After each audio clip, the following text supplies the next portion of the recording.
Good morning. Thank you for joining Alan and me today for this overview of fiduciary essentials for nonprofit leaders. I'm Kate McBride, and I'm an accredited investment fiduciary analyst and an analyst with the Center for Fiduciary Excellence, CFEX. And I'm Alan Henriquez, an accredited investment fiduciary analyst and also an analyst with the Center for Fiduciary Excellence. I guess I should probably also let you know that I'm a recovering attorney, so I bring those insights as well. Yes. We both have extensive backgrounds in investment management, and both of us have served on nonprofit boards ourselves. This brings additional practical perspective. With our combined experience, you'll find that we are true fiduciary consultants. We are not out to manage your assets. Our objective is to help you maximize your mission, engage and sustain donors, and avoid some of the pitfalls that we've seen. One bit of housekeeping, we'd love to get your questions. Please type them into the chat box on your control panel during the presentation. Later, we'll unmute everyone so we can all speak together. And the slides that we have are available in the handout section at the bottom of your control panel. Alan? Okay, sounds good. Let's get to it. All right. As we all know, every profession has its language. And for anyone who is not an investment professional, why would you instantly know the jargon? It's like learning another language. But understanding the meaning of these words empowers nonprofit boards and their leadership. That's right, Kate. For example, in speaking with one nonprofit board, we had a couple of blank faces, and somebody raised their hand when we were talking about the custodian. Question was, why is our janitor involved with our investments? I guess it was a basic case of failure to communicate. In this context, custodians are the entity actually holding the investments, such as banks or other financial institutions like Schwab. Let's do a quick overview of the Fiduciary Essentials for Nonprofit Leaders training. It's a practical training program that's designed to help you inform and better engage your board, to understand your roles as a nonprofit fiduciary, to select and work with qualified advisors and help you pick those advisors and service providers, to also reduce and manage your risks and personal liabilities, and most importantly, systematically earn and increase donor trust. In other words, it's building a culture of fiduciary excellence that's dedicated to helping you achieve your mission. Kate, do you have any additional insight? I think so. When you and your board have completed Fiduciary Essentials training, you'll know how to get more value from your service providers and truly know the language of nonprofit fiduciaries. You'll know how to answer questions from your donors that they're likely asking themselves even when they don't ask you directly. Questions like, how can I be confident that you'll effectively and prudently manage my hard-earned donations? Can I trust you to do the right thing? I don't want to be associated with waste, failure, scandal, or bad press. I want to be part of the best. Right, Alan? Yeah, who doesn't want to be part of the best? I think the bottom line is, if you're in a decision-making role, you are a fiduciary. Knowing your fiduciary role leads to trust. Trust leads to enhanced donor confidence and board member engagement, which leads to increased donations, financial security, and mission success. Now, by the way, it's the law. Many trustees, board members, and investment committee members are unaware of their fiduciary duties and responsibilities. Right, Kate? That's true. Years ago, when I joined a nonprofit board, I had no idea each board member is personally and financially liable, responsible for the management of the nonprofit's assets. It is a good example of sometimes you don't know what you don't know.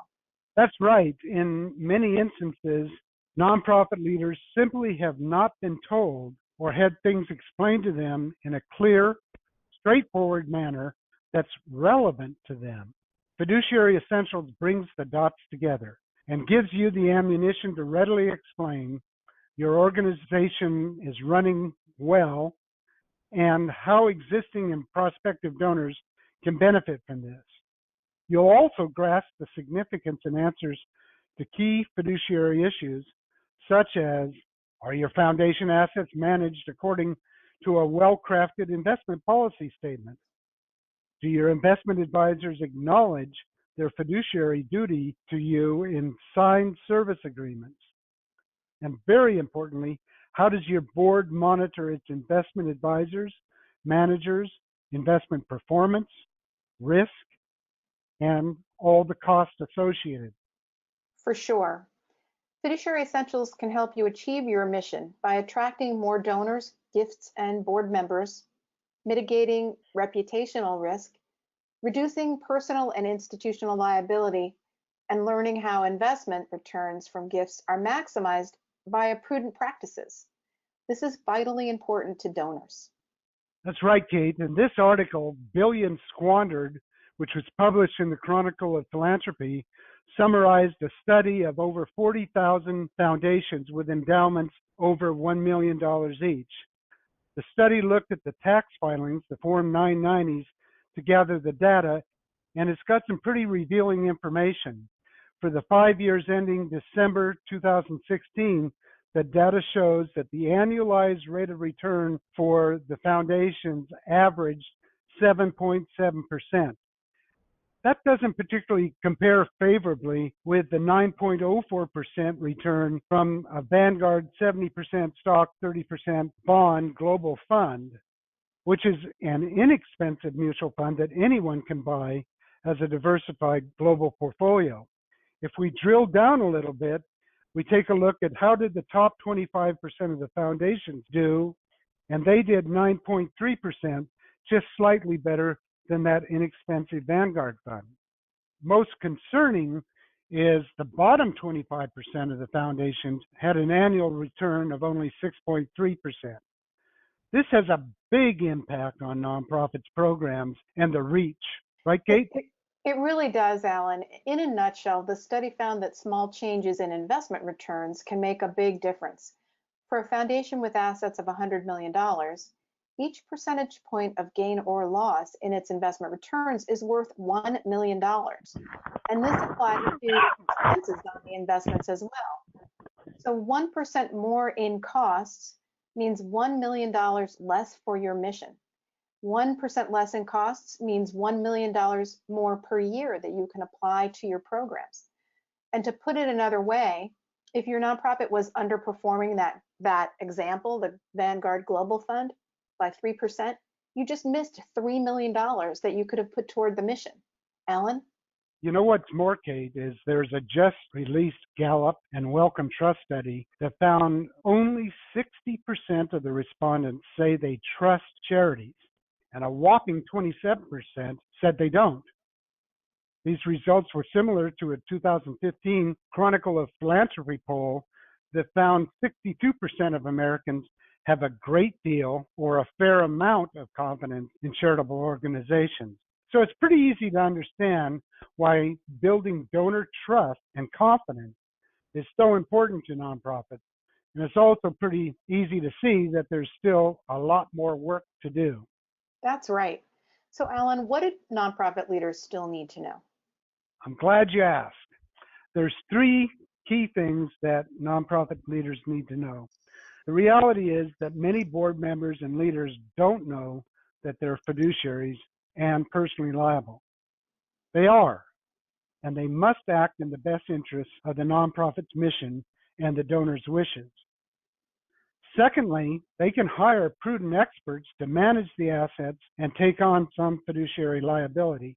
Of course, if you did that, you need to have a prudent process, such as a request for proposals and to define exactly what you want the service provider to do, as well as have a board review and selections process spelled out.